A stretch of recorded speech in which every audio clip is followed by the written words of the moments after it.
What up, random rockers? So I'm finally it's gonna look a little different here. Um, I also used a warm filter, so we'll see how this works. It's gonna be different. I've decided to start doing this for the longer reviews with the new phone now. Only bad news is I can't use music, so we're gonna do the ones that I don't gotta worry about that with. At least I don't think I will have to worry about it. But anyways, we're gonna start by talking about a lot of the albums I missed in the last month of March. I didn't get a chance to talk about those, and we're gonna talk about them now. So, and then we're gonna start with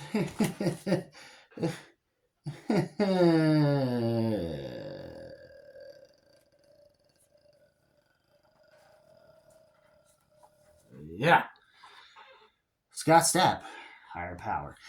Those of you who've seen my last review of his last solo outing, well, I said some things where I wasn't planning on talking about this again. About him again.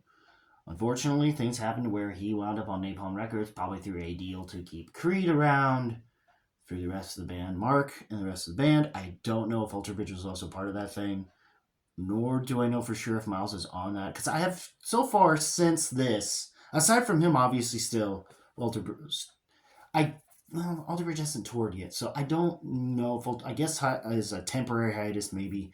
I mean, they've done 7 albums. I get it, and their last record wasn't a bad record to go out on, in my opinion, especially since it's the most I've liked from Alter Bridge since pretty much Fortress. So leave it at that. I became more of an Alter Bridge fan over time than I have been a Creed fan, and but yeah, other than that, I will say I plan was never to talk about him again unless he did something interesting. So there, aside from the fact of Tree's reading and then prepping for that, also trying to figure out whether or not this will pertain to what we will get from a Creed record. Although Tremonti still has a solo outing, so I still have hope with that. Um, Regardless, or at least I know it will at least be quality for sure, no matter what.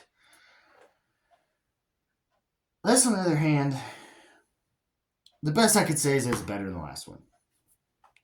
And I think the best thing is the one track that features Dorothy on it. Um, Also, I'm probably also because I'm using this phone now, I can't do my research while I'm doing this, so I'm going to be off the cuff a lot more. So, fair warning for the rest of this review. And I may just have to keep some of these even shorter, actually. But if I don't have as much to say as I would like to. But for this, this is better than I thought I would. I don't hate. I mean, it's not really bad. It's just meh, mid, I guess as well. You could use as another word. And I just hope the new Creed isn't. I don't think it will be, at least not instrumentally, because at least the rest of them. Don't get me wrong, the guy that he did pick for some of the solos on some of the tracks here is actually, when he actually is allowed to try, he does. But yeah, it was. I feel like this was him using Asian to get onto Napalm for his solo stuff, and so they could have Creed on board for their little reunion thing. I don't even know if Wind Up is even still a thing at this point, by the way. And given how Wind Up treated Alter Bridge, forcing them to have to literally give away, or at least all the members that were of Creed had to literally give away all of their Creed money, back to them, just to get the fuck out of Dodge from them, and just to prove themselves on their own, which they did. Europe only accepted them more than, unfortunately, it was tail end of rock and metal being considered a more mainstream thing. So at least here in the States, luckily that hasn't, though, been as much the case in Europe, since they are somehow huge there compared to here. in the States, which makes me very sad. And the most huge they have been is having their first time be gold certified because of the association with Creed, since that was still kind of a thing at that point, despite the breakup and all that other stuff. But yeah, enough about the ranting with Creed and the Alter Bridge and the ranting and raving, I should say. But I mean, there's no tracks that are as cringe per se as, or at least laughably bad kind of cringe, like the fun cringe, like your Jesus Was a Rock Stars, or anything that may have been on the first record Great Divide, or maybe what he may have contributed to the Passion of Christ soundtrack. Even though that might not have been that bad. I don't know. I can't quote. Don't quote me on that one though. Do not. Do not. But yes, I like this better. It's an improvement. Good to know. And I think part of that is being on Napalm and having certain people keep a bit of an eye on him. And I think if for a friend of mine who has slightly been tired with Michael Bisquet's production with the Alter Bridge and everything else Alter Bridge related that isn't Creed, they'll get your wish, but I don't know if you really want that per se, depending on given how this record is. I feel like maybe the production is fine, and maybe I think Mark and them will be able to work with it, but I do wonder if Biscuit's going to get involved. I do wonder.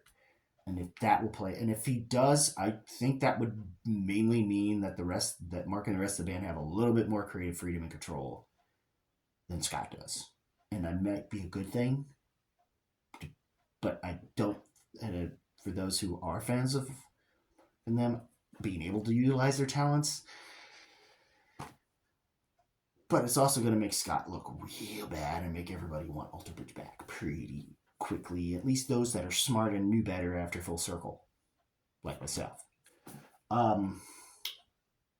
Being a Watered Down Blackbird, and that let's be real. I know we're gonna get a Watered Down Pawns and Canes.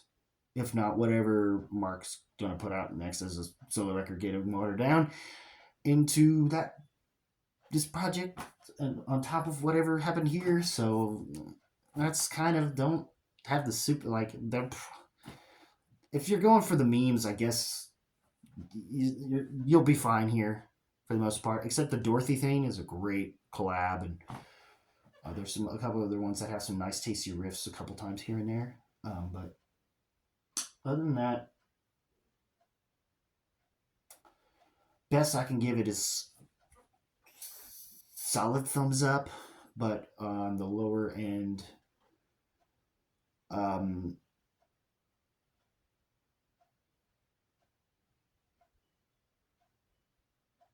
I forgot my lower end stuff.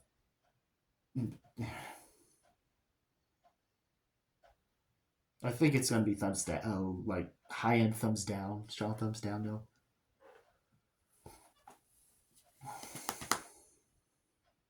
But anyways, that was a bit long. I'm sorry. Moving on to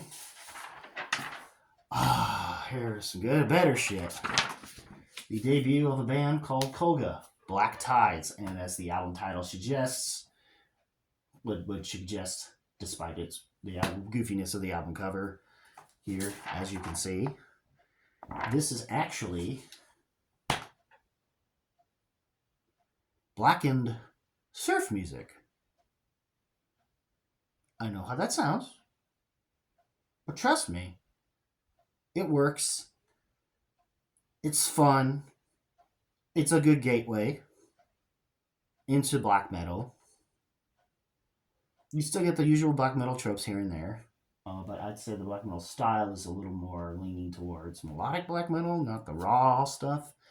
Like I would, to my friends that I talked about this record, I would say if pre-Pet Sounds Beach Boys, Dan and Gene got together, tried to make a surf supergroup, wound up time traveling to 1990, heard about the black metal stuff, came back, decided to start wearing corpse paint, Like, go to the nearest cave near the ocean and play whatever this is. And they played this, summoned Loch Ness or Godzilla or whatever that caused some of the most righteous waves, bro. And you're surfing on these waves, not sure if you're trying to get the best waves or you're trying to fucking escape from the damn monster trying to eat you. Damn sea monster trying to eat you. Possibly crack it. Who knows? Anyways. And that's what this sounds like a soundtrack to.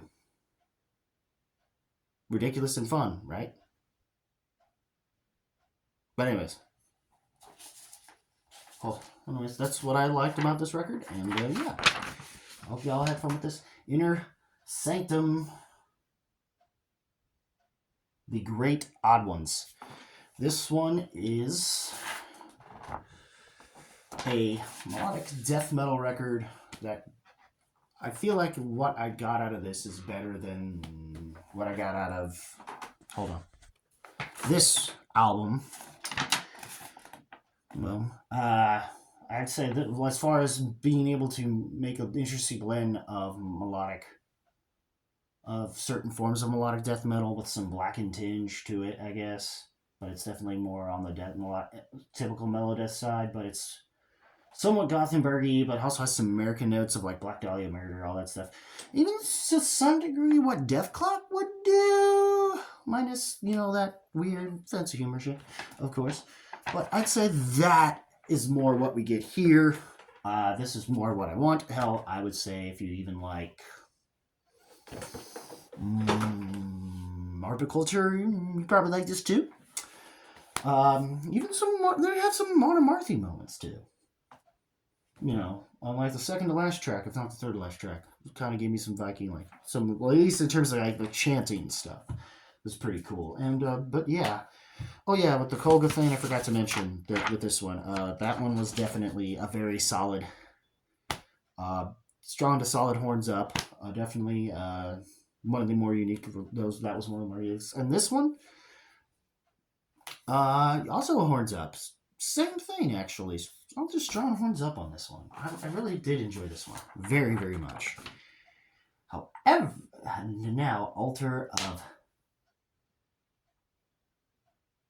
Batalga's Echoes. This is a form of death doom that leans towards melodic death. That's death side leans towards melodic death metal, and that's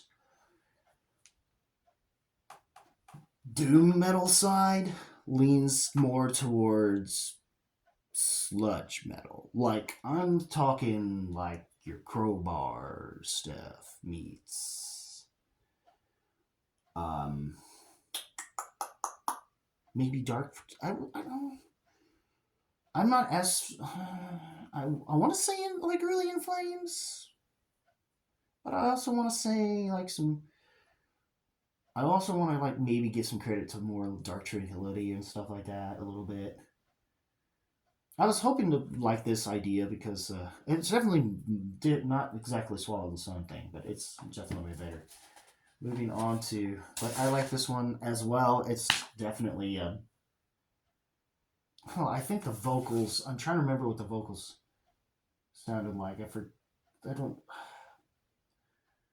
I'm forgetting right off the bat, but I do remember like elements of his vocals. The growls are great, and the leads very much remind me of Troy Saunders a little bit, with kind of that gruffness, certain type of gruffness that a certain someone like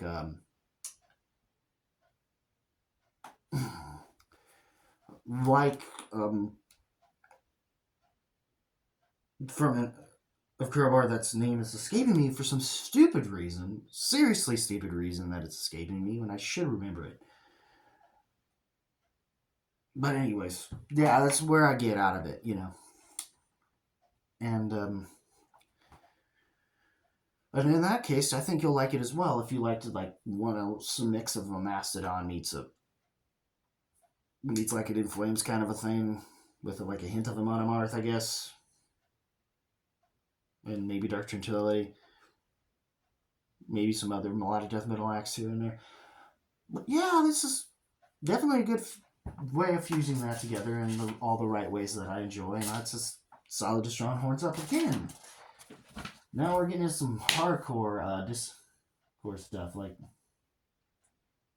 from Steep.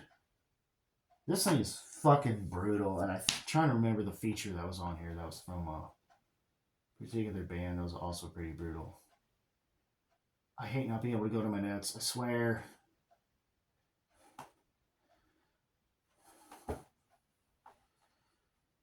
But yeah, this is if you like some good hardcore, like old school hardcore, but that's even more beat down than what Knock Loose already does.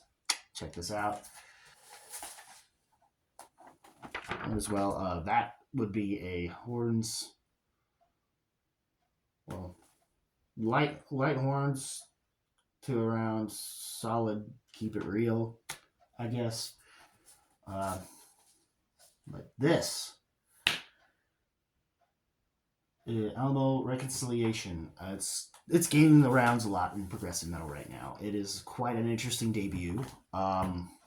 I definitely get a certain kind of vibes from your Caligula's Horse and your and other particular some of the Tesseract and other bands that lean to gent, but also I do get a similar sense to like your Hakens and all that kind of stuff. Even more BT Bammy stuff, though. There is a little hints of also your peripheries and your like I already said Tesseract, but also the frontman that's currently that's currently came back in Tesseract, that band he was in when he was gone for a while. That's name is somewhat escaping me at the moment, but that as well, Sky Harbor, that's it. Sky Harbor as well is kind of what vibes I'm getting off of this as well, and it's quite done really well. I do think for debut this is really surprisingly solid, and I'm really looking forward to what they're going to do for a follow up. That's for sure. Um, and it's gained enough praise, and I'm kind of with them, but maybe not as strong as most of those guys. At least, but still, yeah, it's enough to say I would still be willing to give it screw it a light to strong horns up. Um, yeah, it's definitely quite interesting. I believe this is System Super Maxim, I think is the name of the project. I want to see you tomorrow, baby. I mean, just look up the album "See You Tomorrow, Baby." You'll probably find it. But anyways, this is quite some interesting mathcore tech deathy blend that's kind of beats you down a little bit. Like it's like basically if you are a fan of Carbon, you will probably like this project. Straight up. I immediately thought of that band when I heard this project. And there's some like other interesting collabs on there too. That's kind of cool. I mean, I think there's like maybe some comparisons to US Darko probably. So maybe you'll like that. If you like that, you like this as well. I bet I wouldn't say it's super deathcore per se like US Darko, but it like definitely more Carbon for sure. And then some other bands, insert other mathcore bands here and there. Maybe not influence, or at least I wouldn't say too much Dillinger influences. Maybe some other bands that go a little more boy than them. But yeah, I like this. I'm not super huge in wanting to go back to it, but I do like this. At the very least, I'd be nice and give it like a solid to strong, keep it real at the very least. It's still worth a recommendation though. Check it out. Maybe not a strong one, but still worth it. I need to put a thing on here for the future to remember the name of this. Luckily, I do at the moment, and that is Ozorn. The album is called Vermilion Haze. For those of you who already seen my Melvin's review, yeah, I think if you like what Melvins do, at least there certain aspects of Melvin's music in the earlier stages minus the weird portion of it. And then maybe I don't know enough on on the band Tad, but I'm told Tad is the only other band that goes super in the grunge outside of Melons, Alice in Chains that actually goes into close enough to metal territory. So I get that vibes. I get Helmet vibes. Um, so the way the vocals come off, they're I guess sort of Pumpkinsy, but really way more similar to the vocalist from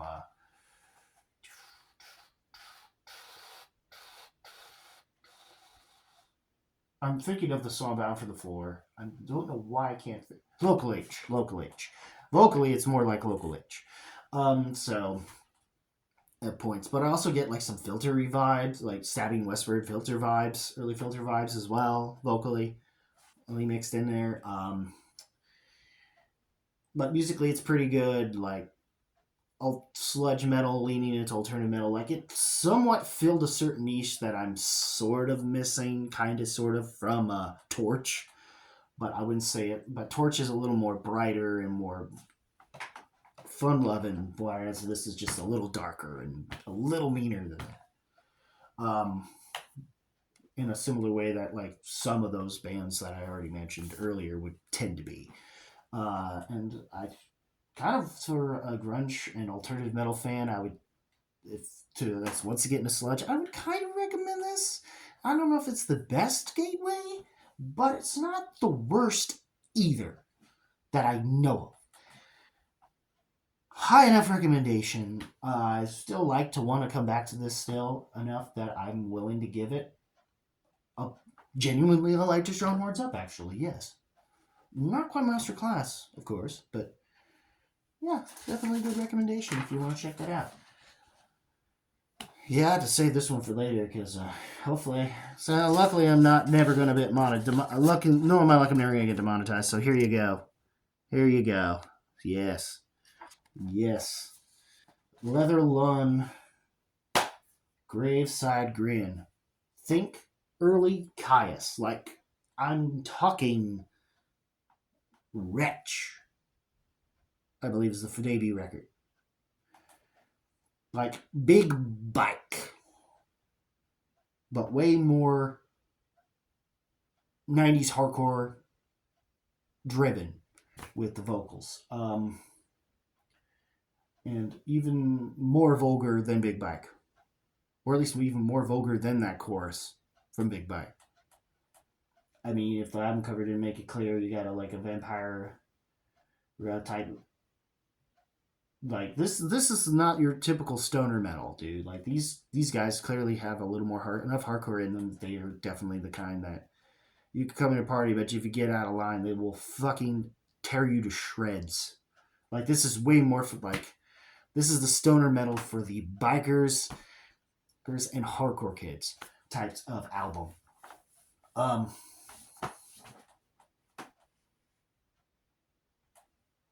And even the vocals show, and they do cleans. They're awesome, and I wish they do them more than the more hardcore gruff vocal style, which works though for this for sure. And they hold up to it pretty well. And also, this girl, not gonna lie, despite the fangs, I'd still do her.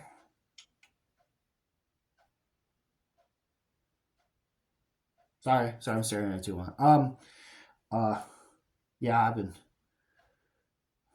despite only having been single for a year now, year and month, 13 months. I still think it's too long. If you haven't figured it out already. Woof. Anyway, yeah, this is super fun. I think there is a cover on here too from a certain band. It's also kind of cool. Check that out as well. But yeah, overall, I like this album a lot as well.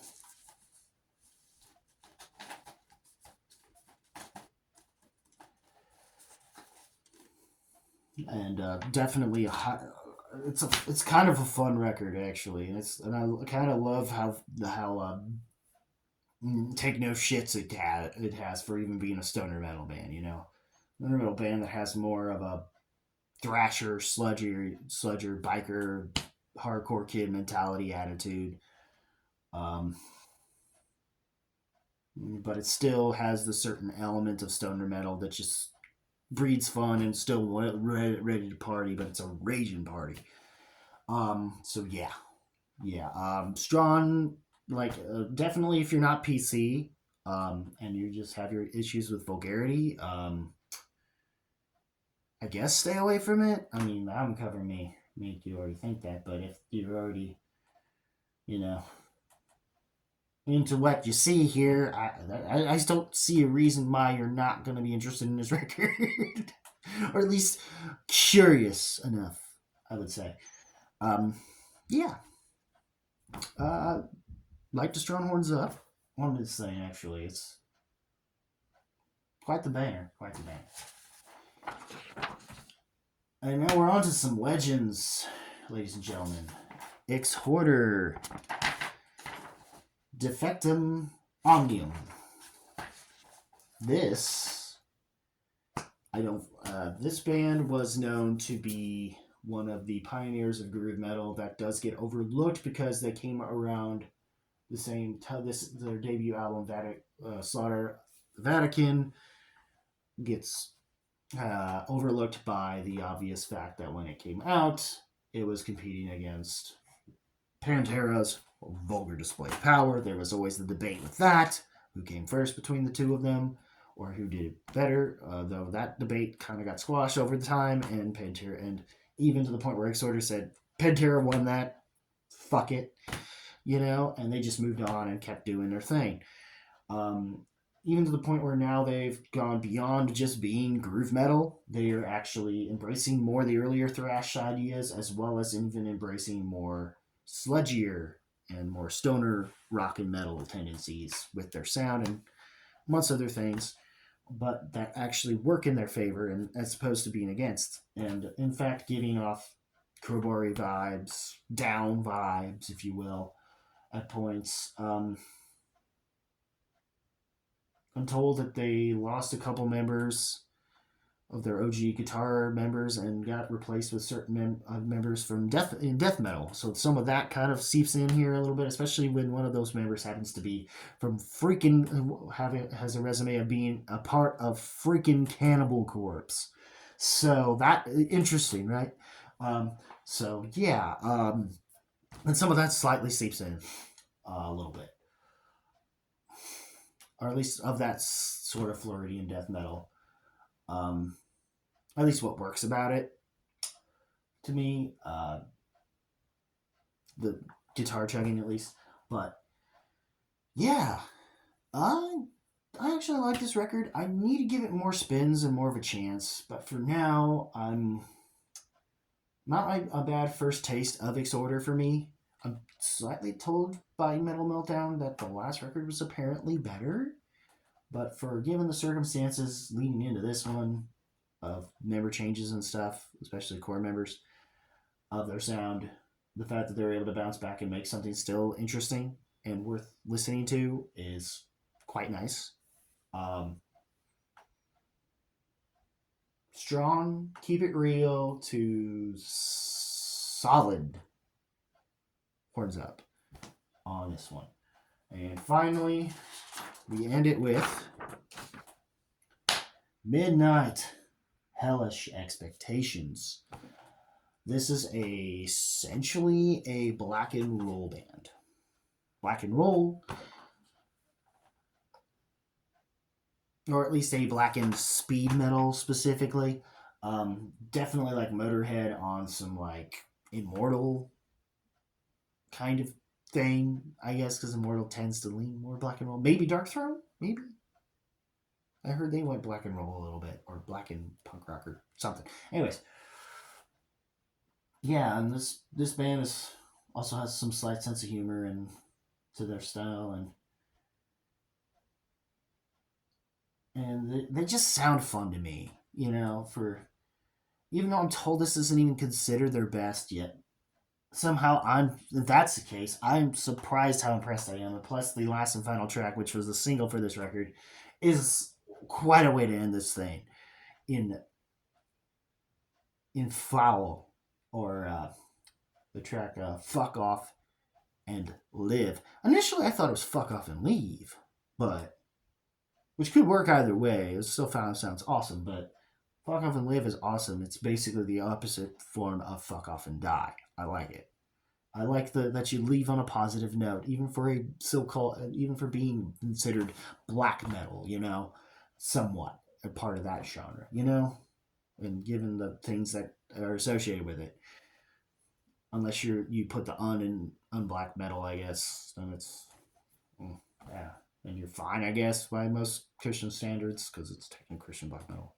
That is not this though. I mean, if you look at this freaking album cover, that's not the case. It's very much within the tropes of the most true cult bands, but at certain points. But yeah. Also, they're making women and their titties and all that shit, just as much as Chris I did, apparently. Probably should have done that first before I talked about the Exhorder record, but yeah, this was fun. This was a fun, also like this was just a lot of fun to listen to. Basically, Motorhead on some black metal shit, or like Kill 'Em All era Metallica on some black metal shit. Like basically like Motorhead meets Venom, basically. Sprinkles of Kill 'Em All era Metallica, I guess, would be a better description of this, actually. But anyways, I had enough fun with it. Screw it. I mean, it's a bit too short. Some people complain about it, but I don't see that as being a problem here. Especially when the last track makes you go, "Wow, let's do that right again," So as far as I'm concerned, screw it. Another. I'm not too picky at this point, as long as you make me happy, and make me have fun, and they make me have fun. So they deserve the solid, just solid. Screw it. They deserve a solid shoulders up. I know it seems like I'm giving them out, but it's. I think it's that good. And I'm sure if that's the case, if there are other records of this, I'm probably gonna have more fun with those whenever I decide to go back to their back catalog when they decide to release another record. Well, what did you? And yeah, guys, that's finally it for what came out from March. Finally done with it. What did you guys think? Leave a comment below. Let me know about these albums here. And as always, guys, keep it random, keep it real, keep it rocking. What of these albums did you like? Leave a comment below. Let me know. And as always, guys, if you like this video, rock that like button with the rest of your mouth. I don't always get a chance to say that enough. As well as hit that subscribe button, click the notification bell. It really helps, do what you got to do to try to boost up a channel, which after doing this for so many years, I still don't get enough of that. It'd be nice if you did, make it worth my while, to at least, I don't get anything, I don't do money or anything off of this. That's why I'm having to do this instead of actually using an actual CD now, because I can't even afford to do that anymore, guys. And it's a shame. I'm lucky I can slightly upgrade a little bit here and at certain moments here and there with something like this. But yeah, if you like this, just not only thumbs up, but as always, guys, keep it random, keep it real, keep it rocking. I'll see you in the next video, whatever that may be. Till then, take care, y'all. And just have fun listening to what I'm just. Oh, at this point, I just hope you listen to these records and then tell me you did. I really would appreciate it, guys. That I'm not just doing this for fucking nothing other than just fucking journaling all this shit, Because that's all at this point, I'm getting out of this. Just having fun listening to this music and maybe in whatever movie I can even afford to go see anymore. Given ticket prices even for that are starting to get about as insane as concert prices. I wanted to see Sum 41, but not Sum 41 before they go bye-bye, but I can't even have that luxury now, can I? Yeah. Sorry for the complaints. I didn't mean to rant like that at the end here, but it is what it is. Oh well. I'm not. I don't. I'll deal with it, and I'll just watch. I'll just watch whatever concerts they have on YouTube, I guess, and live with that. I guess that's all I can do. Because I wanted to this coming Wednesday, but that ain't happening. So in the factory, but that's alright. Because I don't know too many people who are gonna go, and or even still some 41 fans at this point. Though I know there's enough of you out there, because thanks for the 100 views on that. I don't get nearly as many views as I used to since the algorithm's been stupid. But anyways, sorry again for the tangent. I just need to stop here and just say bye-bye and take care of y'all. See ya.